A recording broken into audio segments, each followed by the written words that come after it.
معروی رحمۃ اللہ علیہ فرماتے ہیں کہ ایک میاں بیوی تھے آپس میں اور بہت غریب تھے، کہیں سے کچھ مانگ تانگ کے لائے تو خرچہ ہو گیا، مگر بیوی غریب تو تھی مگر ظالم بلا کی حسین تھی.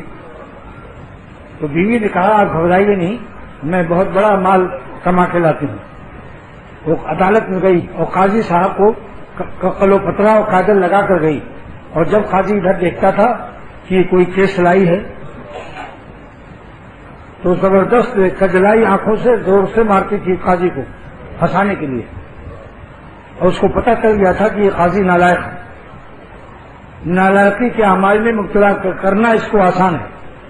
کوئی اللہ والا جو سچا اللہ والا ہو ذرا اس کو آزما کے دیکھو، ایسے لات و منات کو لات مارتا ہے.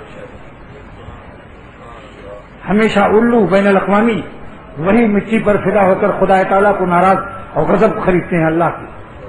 یہ تو کہو کہ خانقاہیں بنی ہیں اللہ والوں کی صحبتیں اور ان کی شفقت کا گود ہاتھ پھیلائے ہوئے ہے، ورنہ پتہ چل جاتا ہے اتنے جوتے پڑتے کہ آج کتنے لوگ اس خانقاہ کی برکت سے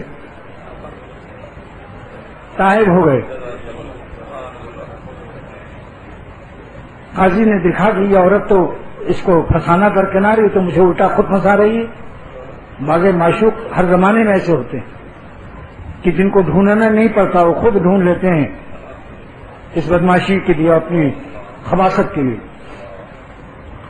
اس نے کہا کہ میرا مقدمہ اچھا وہ نگاہوں سے گھائل ہو گیا، حسن کا جو اثر نہیں مانے گا وہ قرآن شریف کا مخالف ہے. حسن سے ڈرو، حسینوں سے دور رہو، ورنہ سارا گول ٹوپی نکل جائے گی. ایسے خبیث حرکت میں مبتلا پاؤ گے اپنے کو کہ حیران ہو جاؤ.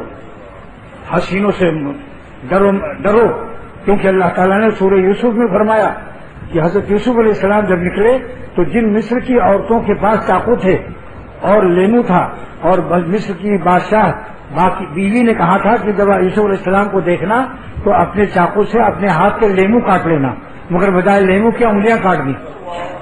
یہ حسن کا اثر ہے. یہ قصے کی کتاب نہیں ہے، قرآن پاک ہدایت کی ہے کہ اپنی گول ٹوپیوں پر بھروسہ مت کرو، اپنی مقطع اور چقطع داڑھیوں پر بھروسہ مت کرو، ہمردوں سے اور حسینوں سے بے تکلف کسی بہانے سے باتیں مت کرو. ڈر جاؤ، اللہ سے پناہ مانگو، ففروا الی اللہ، اللہ کا کرم ہے، بھاگو اللہ کی طرف. آج کل الٹا معاملہ صوفیوں کا ہے، بعض صوفیوں کا، کہ اللہ کی طرف بھاگنے کے بجائے اور اسی میں پھنستے چلے جاتے ہیں، اور جتنا جال میں پھنستے ہیں اتنے ہی تڑپتے ہیں. جتنا تڑپو گے جال کے اندر، جال گھسے گا کھال کے اندر.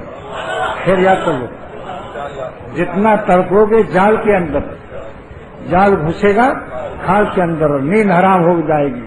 لا کر قبیت میں پیتے رہو. شکر ادا کرو کہ خانقاہوں کی پناہ گاہیں اللہ نے بنوا دی اپنی رحمت سے. یہ خانقاہیں پناہ گاہیں ہیں. اگر گنہگار بھی آئے گا تو انشاءاللہ گناہوں سے پاک و صاف ہو جائے گا، کوئی جلد اور کوئی دیر سے.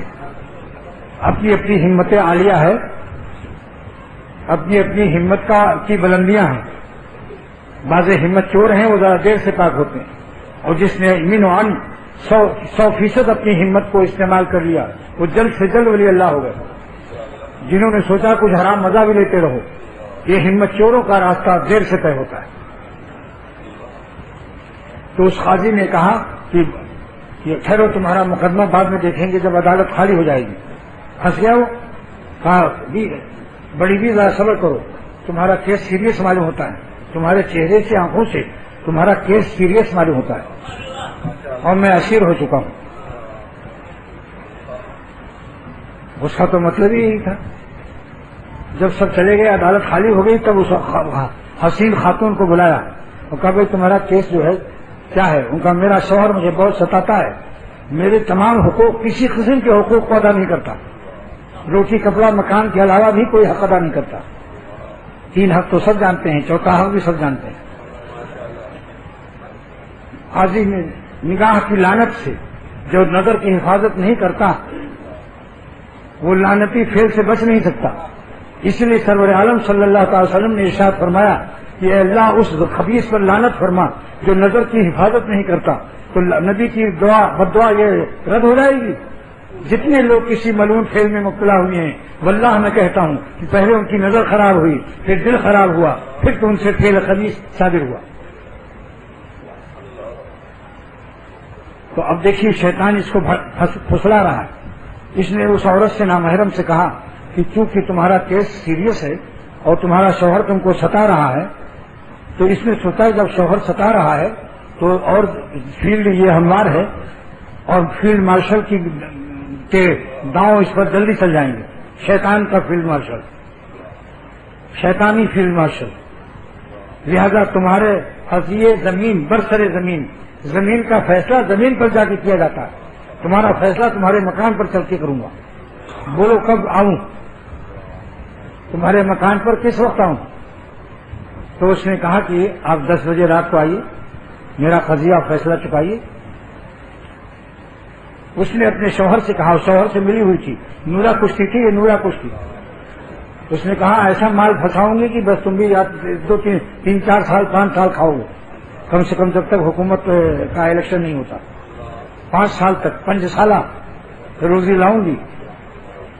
اور جب 10 بجے ٹھیک وہ آئے اور اندر داخل ہو تو تم فوراً دروازہ بجا دینا، اور میں گھبرا کر کہوں گی کہ میرا شوہر آ گیا۔ اس کے بعد ایک بڑا بکتا جو ہے اس میں اس کو بند کر دوں گی، وہ پوچھے گا کہاں پناہ لیں، تو ہم تو اس کو بڑے قاضی صاحب کو، جج صاحب کو، بڑے والے بکسے میں جس میں رضائی گدا رکھا جاتا ہے اس میں ہم بند کر دیں گے، باہر سے تالا لگا دیں، اور تم رات بھر چیختے رہنا اور کہتے رہنا کہ اس بکسے کو ہمیں آگ لگانا ہے۔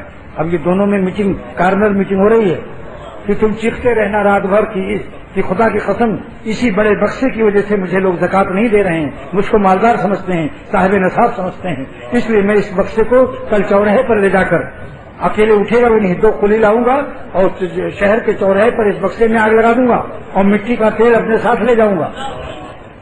اب وہ قاضی صاحب جب آئے، دروازہ کھٹکھٹایا کہ یہ کیا قصہ ہے؟ کہا میرا شوہر آ گیا، میں کیا کروں؟ تو کہا میں کہاں جاؤں، اس بکسے میں گھس جاؤں، میں بند کر کے تالا لگا دیتے ہیں۔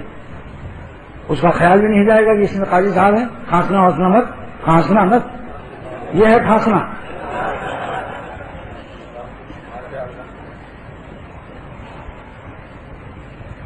اب جیسے ہی قاضی گھسا بکس نے تالا لگا دیا، اتنے میں اس کا شوہر آ گیا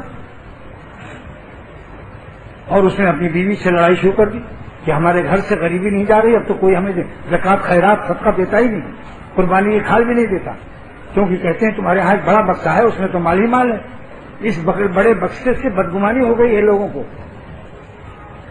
لہذا اس کل صبح ہی فجر کی نماز پڑھ کر سب سے پہلا کام یہ کرنا ہے کہ شہر کے چوراہے پر اس بڑے بکسے میں مٹی کا تیل لگا کر آگ لگا دوں گا اور شہر والوں سے کہوں گا کہ اب تو مجھے خیرات دو، کیونکہ جو تمہاری بدگمانی تھی، اگر اس میں مال ہوتا تو ہم آگ اس میں کیوں لگاتے۔ اب قاضی کے تو پیخانے نکل گئے، یہ تو صبح تک نیند حرام ہو گئی اس کی کہ کل کیا ہوگا میرا حال۔ صبح اٹھتے ہی نماز فجر پڑھ کر فوراً 2 کلی کو بلایا اور دونوں پولیس فائز کو ایک پیچھے ایک آگے سر پر رکھو، لے جاؤ۔ غصے میں چلا رہا ہے، ایسا فرضی ایکٹنگ کی ہے اس نے کہ جج جو تھا قاضی کانپنے لگا اور تمام شہر میں چلاتا جا رہا ہے چوراہے پر اس کو جلانا ہے، کیونکہ اس بڑے بکسے سے مجھے خیرات، زکات، صدقات اور چمڑے کے کھالات نہیں مل رہے ہیں۔ اور اس بڑے بکسے میں کچھ اس میں سوراخ تھے درازے، جس سے وہ خود کر رہا تھا، اور وہ تھوڑا پیچھے بھی ہو گیا، آگے آگے کلی جا رہے ہیں کہ فلاں چوراہے پر رکھ دو اس کو۔ اتنے میں اس بڑے بکسے کے اندر سے آواز سنی کلی لوگوں نے، مزدوروں نے، کہ میں جج ہوں شہر کا، بہت بری طرح سے پھنس گیا ہوں، حسن ظالم سے پھنس گیا ہوں میں۔ ایک آدھا شعر ہے یہ، حسن ظالم سے پھنس گیا ہوں میں۔ مزدوروں نے کہا پھر کیا چاہتے ہیں آپ؟ کہا کہ دیکھو یہ تم کو تھوڑا سا پیسہ دے گا، میں تمہیں اتنا دوں گا کہ خزانہ میرے پاس ہے، لاکھوں روپیہ تم دونوں کو دوں گا، تم فوراً جاؤ، میرا اسسٹنٹ قاضی جو ہے، نائب جج اور نائب قاضی، اس کو اطلاع کر دو کہ جج بری طرح پھنسا ہوا ہے، جلدی سے خزانے سے لے جاؤ، اس کو خرید لو، بکسا خرید لو، اگر بکسا نہیں خریدا تو یہ جالی میں آگ لگا دے گا۔ اب بکسا چوراہے پر چھوڑ کر وہ بھاگے، اسسٹنٹ قاضی کے پاس، اور یہ اور چلا رہا ہے کہ دیکھو مٹھی کی بوتل میرے پاس ہے، ابھی میں اس کو جلاتا ہوں۔ اتنے میں اسسٹنٹ قاضی آ گیا، اس نے کہا بھائی کیوں آگ جلا رہے ہو؟ کہا بھائی اسی کی وجہ سے تو میں یہ زکات خیرات نہیں بھی پا رہا ہوں۔ کہا تو جلاتے کیوں ہو؟ بیچ دو۔ کہا ٹھیک ہے میں بیچ دوں گا اگر پیسہ اچھا ملا۔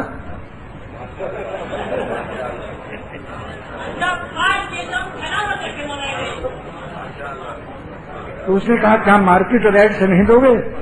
انہوں نے کہا اس بکسے کی مارکیٹ ویلو بہت زیادہ ہے، تم کو کیا خبر کہ یہ بکسا کتنا قیمتی ہے؟ اس نے کہا بھائی رحم کرو، اتنا زیادہ دام مت لگاؤ۔ اس نے کہا کہ دیکھو زیادہ باتیں مت کرو، یہ مٹی کی تیل کی بوتل ہے اور دیا سلائی ساتھ میں ہے، ابھی آگ لگ جائے گی تب پھر پچھتاؤ گے، جلد سے جلد خرید لو، گفتگو میں میرا وقت اور اپنا وقت ضائع نہ کرو۔ اب بھائی کیا لوگے؟ اسسٹنٹ قاضی نے کہا کیا لوگے اس بکسے کا؟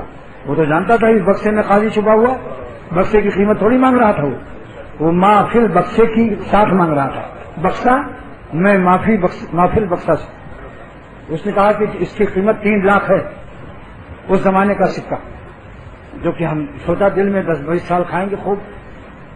اس نے کہا کہ بھائی ذرا کچھ تو ریٹ کم کرو۔ اس نے دیکھو اب ایک دفعہ ریٹ بنا دیا چوہا، اب اگر تم نے بات کی تو بس فوراً میں آگ لگا دوں گا، کیونکہ میں نے قسم کھائی ہوئی ہے رات میں اس بکسے میں آگ لگانا ہے۔ اب قسم توڑوں گا، کفارہ ادا کروں گا اور تم فوراً پیسے دے دو۔ اس نے ادا کر دیا، کیونکہ اب سوچا کہ ہمارے آفیسر اور ہمارے سر ابھی ختم ہو جائیں گے جل کے، وہ مانگا دام دے دیا، اور انہی کلیوں سے اس کو لے کر وہ بھاگ گیا اسسٹنٹ قاضی خرید کر کے۔